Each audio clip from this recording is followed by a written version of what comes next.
क्या मृणालिनी ने यहाँ से कूदकर जान दी? काली जैकेट पहने, लंबे माइक से लैस एक दुबला पतला सांवला आदमी ऊंची सी पहाड़ी पर खड़ा था। उसके आसपास अद्भुत नज़ारा था। दूर दूर तक फैले हरे नीले पहाड़, जैसे किसी आर्टिस्ट ने पूरे स्क्रीन पर हल्की पीली रोशनी और धुंध की वाटर कलर बनाई हो। क्या आप उन्हें पहचानते थे? नहीं, मैंने उन्हें पहले नहीं देखा था, लेकिन जैसा लोगों ने बताया वो महिला दूर से वैसी ही लग रही थी। ये पंक्तियाँ हैं एक खूबसूरत किताब प्रत्याशा से, जिसकी लेखिका है अनुमिता शर्मा। कहानी का नाम है सेरेंडिपिटी, और आज मैं ये कहानी आपके लिए पढ़ने वाली हूँ।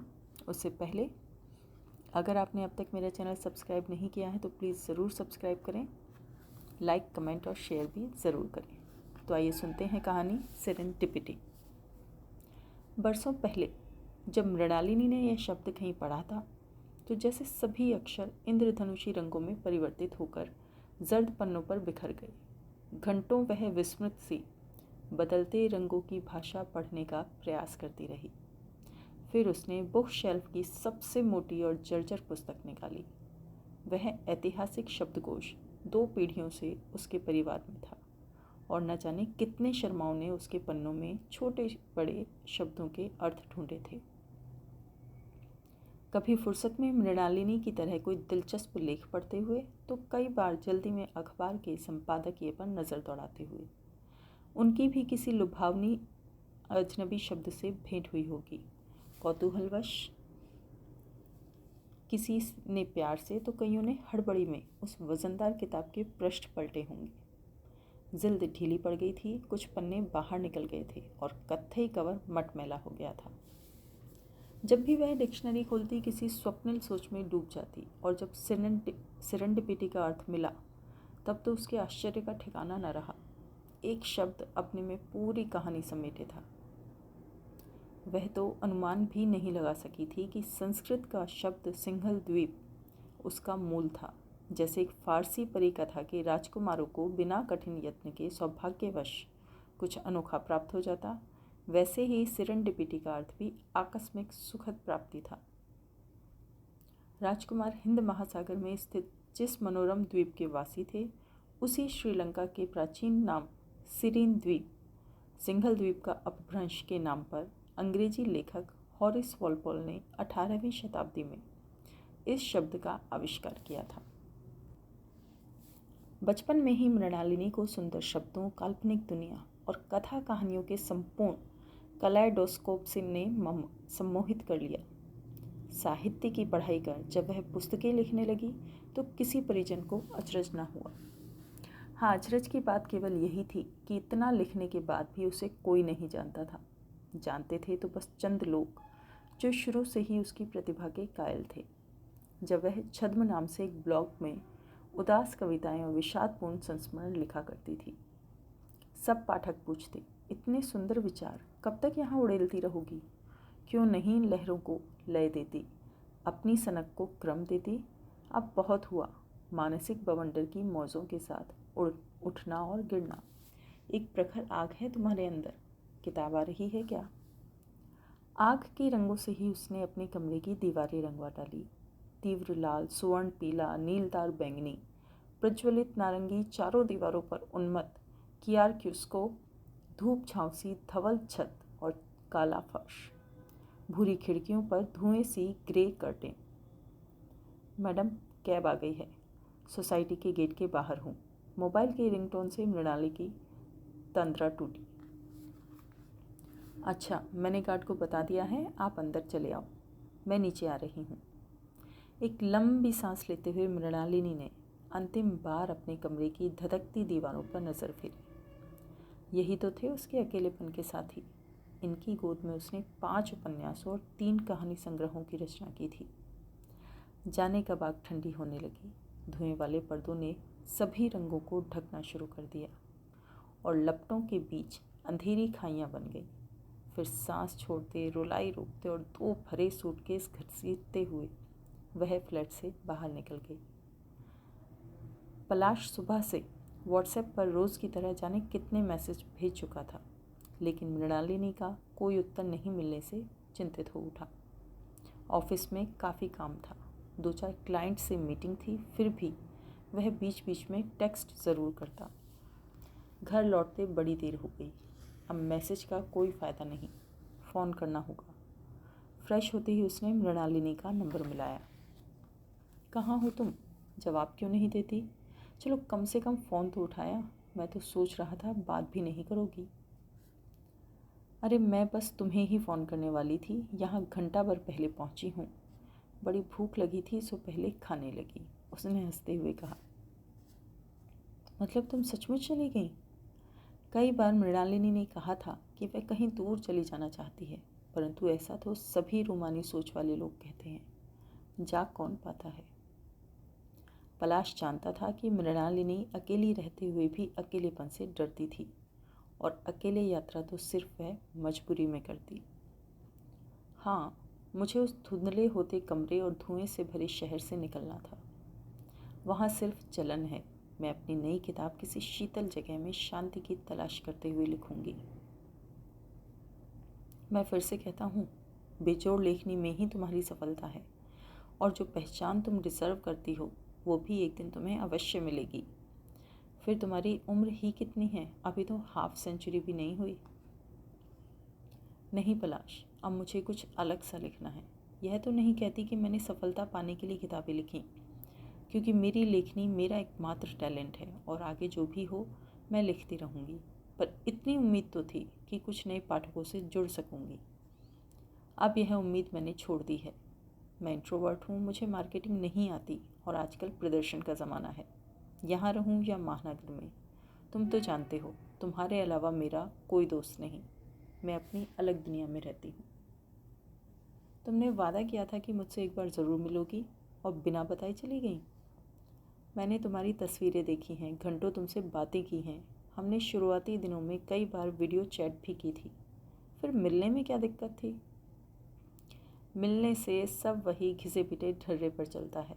मिलो, किस करो, शायद उससे आगे बढ़ो। फिर एक दिन बोरियत। हम किसी नए शरीर की खोज करने लगते हैं। मुझे मेरे तुम्हारे इस प्लेटोनिक रिश्ते से बहुत प्यार है। मैं नहीं चाहती कि मेल मिलाप का यह एक सामान्य प्रेम संबंध बन जाए। फिर भी एक बार ज़रूर मिलूंगी।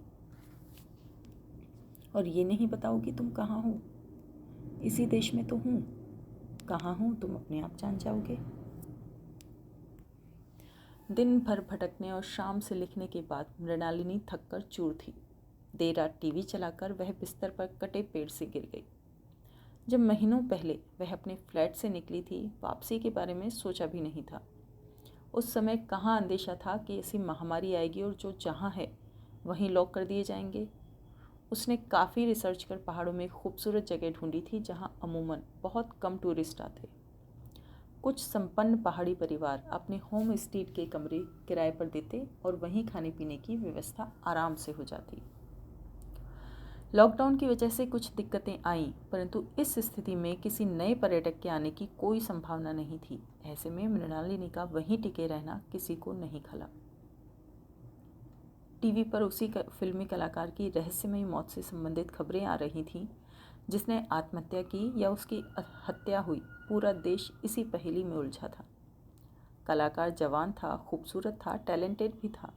दर्शकों ने उसे नोटिस तो किया, लेकिन जीते जी उसे यह शोहरत कहाँ मिली थी जो उसकी असामयिक मृत्यु से मिली।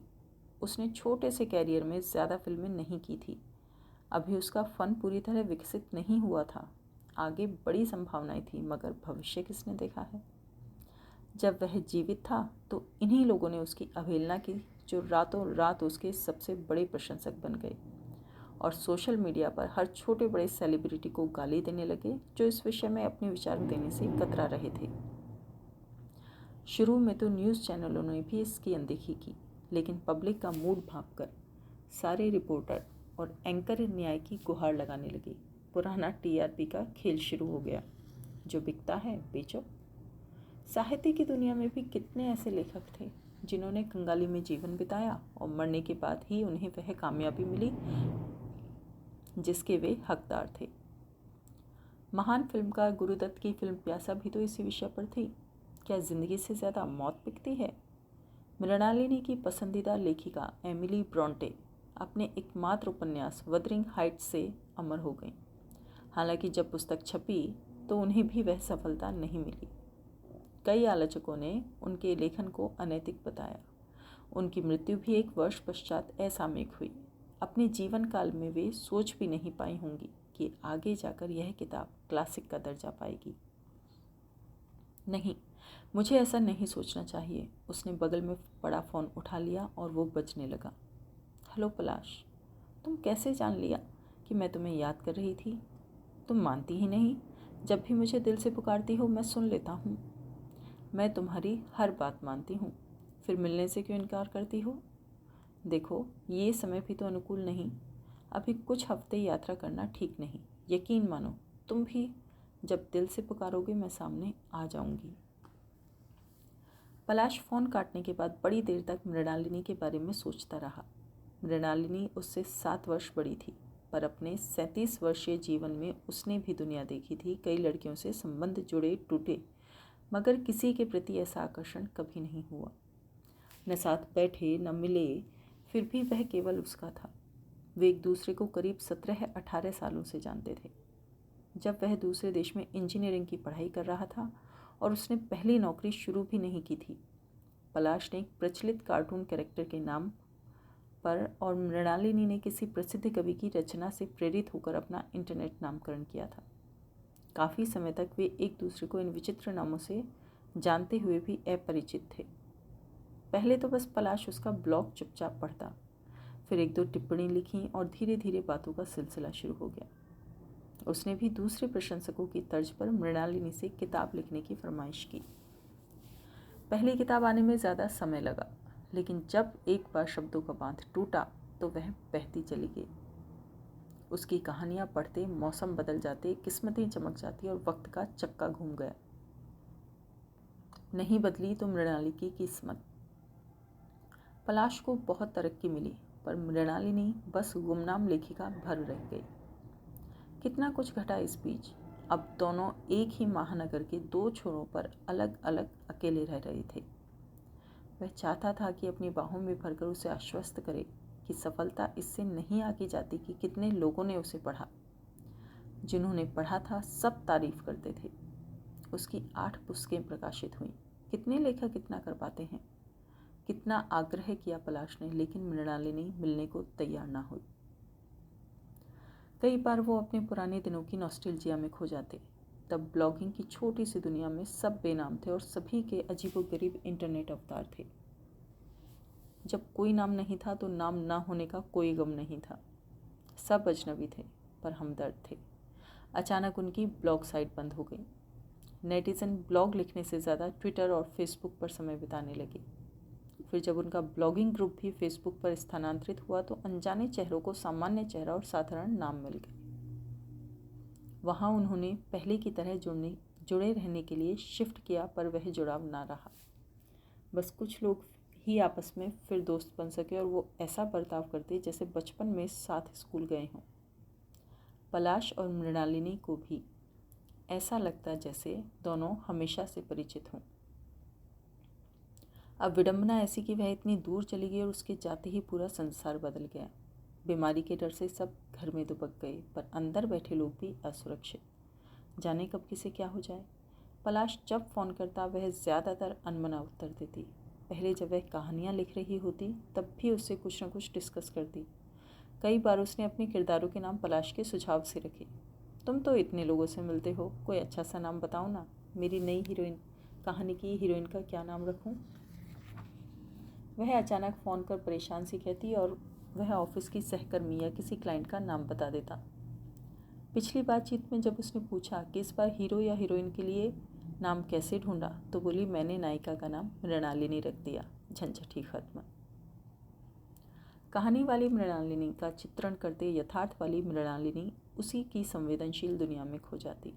दूसरी मृणालिनी भी किसी तलाश में वहीं आई थी, पर मृणालिनी से विपरीत ख्याली मृणालिनी एक सफल कवियत्री थी, थोड़ी सी उस सफल ब्लॉग वाली मृणालिनी की तरह, जहाँ वह बहुत पहले कविताएं लिखती और वहीं बिना तलाश के पलाश मिला। अब मृणालिनी को वही समय याद आता जब वह बिना पुस्तक के छपने या न छपने के दबाव में जो दिल करता लिखती। कोई भी किसी को जज नहीं करता। उन दिनों कम लोग ब्लॉग लिखते और ज़्यादातर दिल की बातें लिखते। वे तो लिखने और पढ़ने वालों के असली नाम भी नहीं जानते। कई बार तो ये भी नहीं कि वे पुरुष हैं या स्त्री। अब तो हर तरह के लोग ट्विटर, फेसबुक पर राजनीतिक तर्क वितर्क और विपरीत विचारधाराओं वालों से गाली गलौज करते हैं। सबके मौलिक प्रोफाइल थे और जो बेनाम थे उन पर कायरता से पहचान छुपाने के तंज कसे जाते। कोई विवाद खड़ा करके ही पुस्तकें बिकती हैं।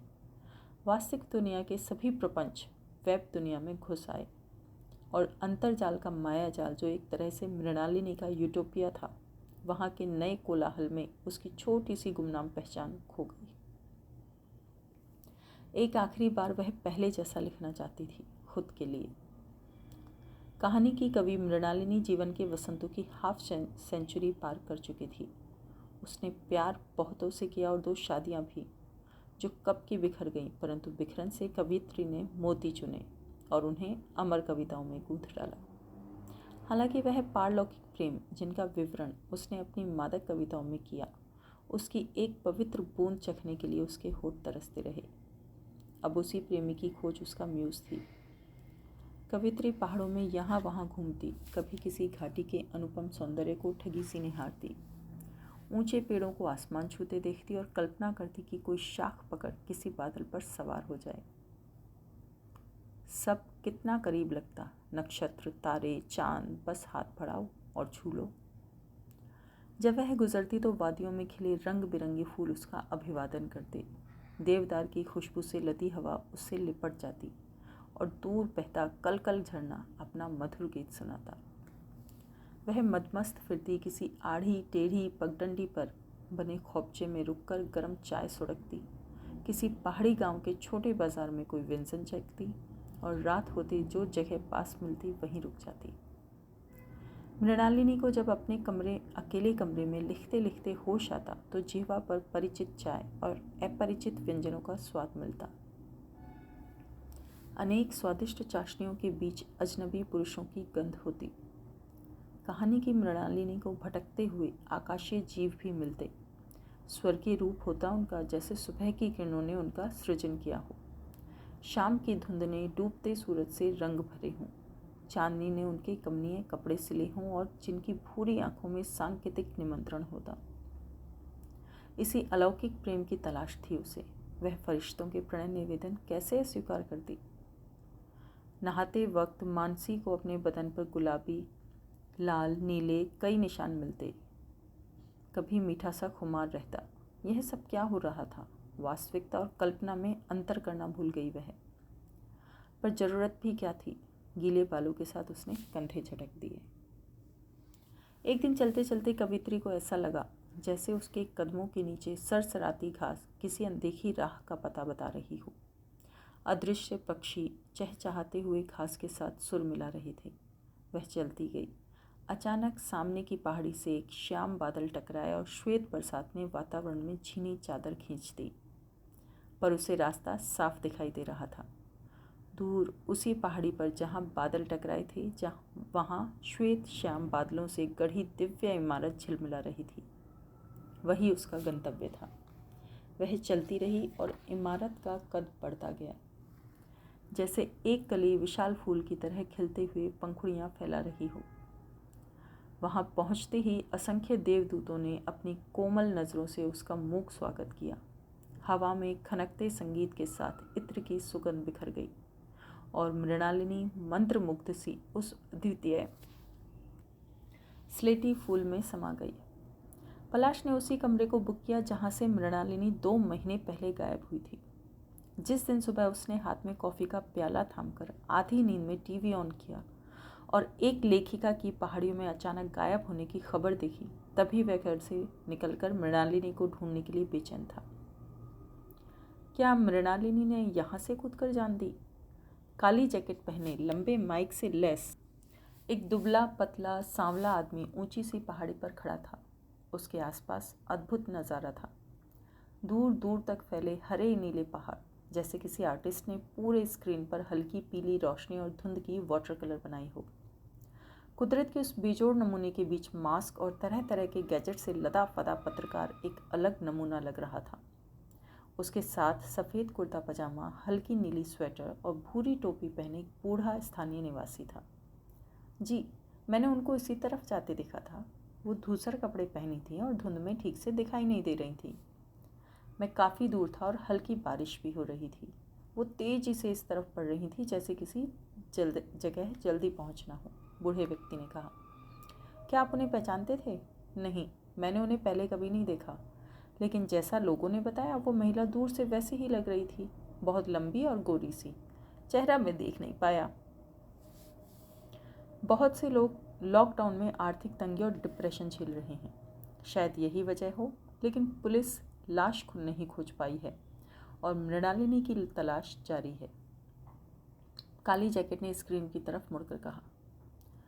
उसके बाद नमूनों का तांता लग गया। काली जैकेट के कुछ संगी साथी जो दूसरे न्यूज़ चैनलों से जुड़े थे वहां पहुंचे और उसी बूढ़े से घुमा फिराकर वही पुराने सवाल किए। अब वह चिढ़कर अनाप शनाप बोल रहा था। 1-2 हफ्ते बाद यह खबर भी गायब हो गई। पब्लिक ने सहानुभूति जरूर दिखाई, पर मृणालिनी कोई ग्लैमरस फिल्मी कलाकार तो थी नहीं। किसी ने उसकी किताबें नहीं पढ़ी थीं, पर सब उसकी आखिरी किताब खरीदकर उसे श्रद्धांजलि देना चाहते थे। मृणालिनी का पब्लिशर उत्तर प्रदेश में कई धंधे करता और किताब छापना उसका साइड बिजनेस था। मुख्यतः वह अपनी किताबें छापता और पैसे मृणालिनी जैसे साहित्य जगत में संघर्ष करते लेखकों से वसूल करता। ऐसे पब्लिशर्स की बाजार में कोई कमी न थी। इतने पैसे दो, किताब भी छपेगी और मेरे जैसे मार्केटिंग एक्सपर्ट की बदौलत तुम बेस्ट सेलर बन जाओगे। जैसे तैसे सस्ते कागज पर किताबें छापकर अमेज़ॉन पर चिपका दी जाती और बात खत्म। न वो प्रमोशन पर एक पैसा खर्च करते, न रॉयल्टी देते। मृणालिनी ने गायब होने से कुछ दिनों पहले पांडुलिपि भेज दी थी और एक दिन पहले बुक कवर भी अप्रूव कर दिया था। मौके पर छक्के लगाते हुए प्रकाशक ने आनन फानन किताब रिलीज़ कर दी जो धड़ल्ले से बिक रही थी। पलाश ने भी पुस्तक ऑर्डर की, पर मानसिक तनाव के चलते वह कुछ पढ़ नहीं पा रहा था। लॉकडाउन हटाने की प्रक्रिया शुरू हो गई और हवाई यात्रा को हरी झंडी मिलते ही पलाश ने अपनी बुकिंग करा ली। पलाश को जाने के लिए तरह तरह की परमिशन से जूझना पड़ा, पर वह 2 महीने बाद मृणालिनी की आखिरी पुस्तक भूरी जैकेट में दबाए और एक काला बैग हाथ में टांगे वहां पहुंच गया। जगह खूबसूरत थी। मैरून छत और पीली दीवारों वाले कॉटेज नुमा गेस्ट हाउस के बाहर बड़ा सा मखमली घासों से पटा बगीचा था, जिसकी करीनेदार क्यारियों में तरह तरह के फूल खुशनुमा हवा में सिर हिला रहे थे। अंदर कई लंबे चौड़े आधुनिक सुविधाओं से सुसज्जित कमरे थे, पर सभी खाली थे। सकरे बरामदे में खाकी पतलून और हरी शर्ट पहने गुलाबी गालों वाला लड़का झाड़ू लगा रहा था। सबसे पहले पलाश ने उसी से मृणालिनी के बारे में पूछा। साहब, वो तो हमेशा कमरे में रहती, बाहर सब लॉकडाउन था, हम तो समझा वो अंदर है, पर किशन ताऊ बोला वो पहाड़ को जा रही थी, उसको तो ठीक से दिखाई भी नहीं देता। कौन जाने मैडम कब किधर निकल गया। उसने झाड़ू घुमाते जवाब दिया और आगे निकल गया। किताब पढ़ने की शुरुआत पलाश ने उसी सुनहरे पुते कमरे में की। ज़रूरत का सभी सामान था उसमें। Dressing table, dresser, reading table, कुर्सी, अलमारी, डबल बेड और सामने टीवी। बड़ी बड़ी खिड़कियों में लाल पीले पर्दे टंगे थे और खिड़की के बाहर हर तरह से रंगों से भरा मनमोहक बगीचा। दिन भर वह कहानी वाली मृणालिनी की तरह इधर उधर अपनी मृणालिनी की खोज करता और शाम को उसकी पुस्तक उठा लेता। जिन जगहों का वर्णन वह पढ़ रहा था, वैसी कोई चाय की दुकान या पहाड़ी गांव का बाजार उसे कहीं नहीं दिखा। यहाँ तक कि जिन वादियों और पेड़ों के बारे में मृणालिनी ने लिखा था वो भी उसे नजर नहीं आया। चारों तरफ वैसी ही खूबसूरती फैली थी जैसा पलाश ने सभी हिल स्टेशनों में पाई थी, लेकिन वो कोई लेखक या कवि नहीं था। मृणालिनी ने उसे रमणीय स्थान के प्रभाव में अपनी कोई काल्पनिक दुनिया रची होगी। लेखकों को आखिर कौन ठीक ठीक समझ पाया है। कुछ महीनों पहले पलाश ने मशहूर लेखिका अगाथा क्रिस्टी के सन 1926 में अचानक 11 दिनों तक गायब हो जाने पर एक आर्टिकल पढ़ा था। जब वह विचित्र वाकया हुआ तब वो अपनी लोकप्रियता के शिखर पर थी। फिर भी आलोचकों ने कहा कि यह सब उन्होंने अपने नए नॉवल के प्रमोशन के लिए किया। उनकी गाड़ी का एक्सीडेंट हो गया था। टूटी कार तो एक प्राकृतिक जल स्रोत के पास मिली, पर वहाँ उनका दूसरा कोई निशान न था। कयास लगी कि शायद उन्होंने झरने में कूदकर आत्महत्या की, लेकिन उस जगह कुछ बच्चों की डूबने से मौत हुई थी, इसलिए एक्सीडेंट या मर्डर भी हो सकता था। खबर दुनिया में फैली, पर 11 दिन बाद वो सुरक्षित किसी दूसरे शहर के पॉश होटल में मिली। उन 11 दिनों की मिस्ट्री कोई आज तक नहीं सुलझा सका। यूं ही तरह तरह की बातें सोचते और मृणालिनी को खोजते हफ्ता गुजर गया। पलाश टीवी वाले बूढ़े से भी मिला।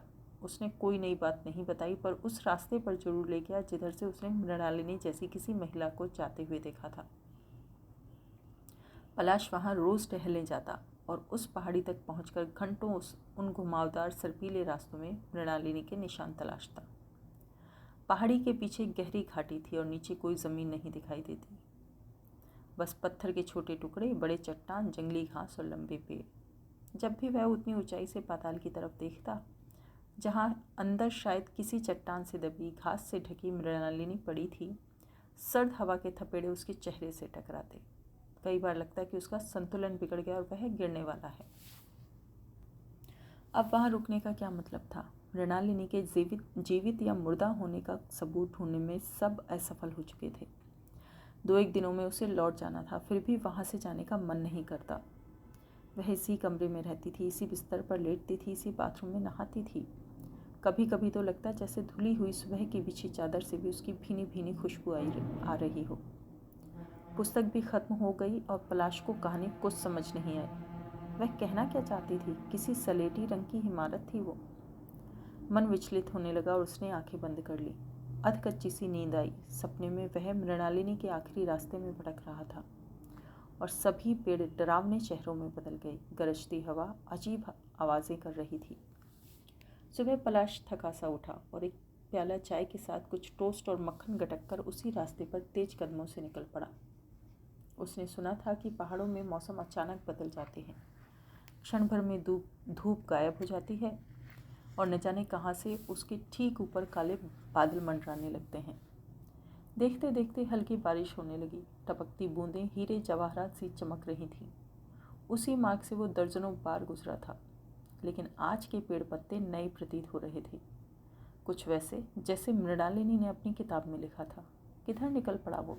क्या बारिश और धुंध में भूल से कहीं और मुड़ गया था, या फिर यह जगह थी ही तिलिस्मी, जो बारिश में रूप रंग बदल लेती? भीगते हुए उसका मन अशांत न हुआ।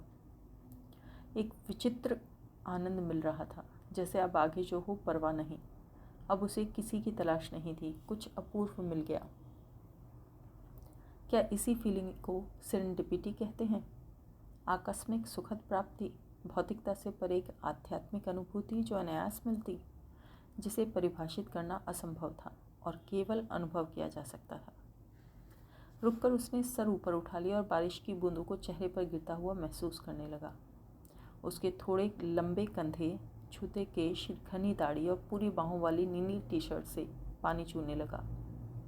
अब आंखें खोली तो समक्ष वही पहाड़ी थी। बारिश की झिलमिलाती चादर हवा में हिल रही थी और धुंध आकार बदलने लगी। उसकी नज़रों के सामने वही पानी और कोहरे ने विशाल स्लेटी फूल जैसी इमारत बना दी। कितनी बार वह उस पहाड़ी पर गया था, तब कहाँ था कोई भवन? पलाश अचंभित हो ताकता रह गया। वहाँ सर्द हवा के थपेड़ों के सिवा पहले तो कुछ न था। थोड़ी देर के लिए जैसे पैरों के जड़ निकल आए। मृणालिनी, उसने बड़ी शिद्दत से पुकारा। उस पारलौकिक फूल के सामने मृणालिनी खड़ी मुस्कुराने लगी। उसकी धूसर पोशाक हवा में लहरा रही थी, जैसे कह रही हो कि मैंने तुमसे कहा था एक बार ज़रूर मिलूंगी। जब भी मुझे दिल से पुकारोगे मैं सामने आ जाऊंगी। कितनी दूर थी, मगर बिल्कुल साफ नजर आ रही थी, जैसे बस हाथ बढ़ाकर वह मृणालिनी को छू सकता हो। बड़ी आंखें, लंबे बाल, भरे भरे होठ, सब वैसा का वैसा। पैर पिघलकर नदी की धार बन गए। करीब करीब दौड़ते हुए उसने वह लंबा रास्ता पार किया। अब कोई पेड़, घास, बारिश की चादर, धुंध का कंबल दिखाई नहीं पड़ा। सामने थी वह असाधारण औरत, जो उसकी नज़रों में दुनिया की सबसे खूबसूरत स्त्री थी। हाँफते हुए पलाश पहाड़ी पर पहुंचा। आखिर दूरियां मिट गईं और मृणालिनी स्वतः उसकी बाहों में समा गई। कई दफ़ा पलाश ने उस रोमांटिक क्षण की कल्पना की थी, लेकिन इस चमत्कारी पल में कुछ भी कहने की आवश्यकता नहीं हुई। दोनों में एक दूसरे को समझने की अनकही ग्रहण शक्ति थी। उन्होंने परस्पर हाथ थामकर उस स्वर्गिक फूल में प्रवेश किया। जब पलाश को होश आया, वह गेस्ट हाउस के मुलायम बिस्तर पर पसरा था। मृणालिनी की अंतिम पन्ने पर खुली पुस्तक सेरेंडिपिटी उसके बगल में औंधी मुंह पड़ी थी। तो ये थी कहानी सेरेंडिपिटी। पसंद आए तो please like, comment and share ज़रूर कीजिएगा। शुभ विदा।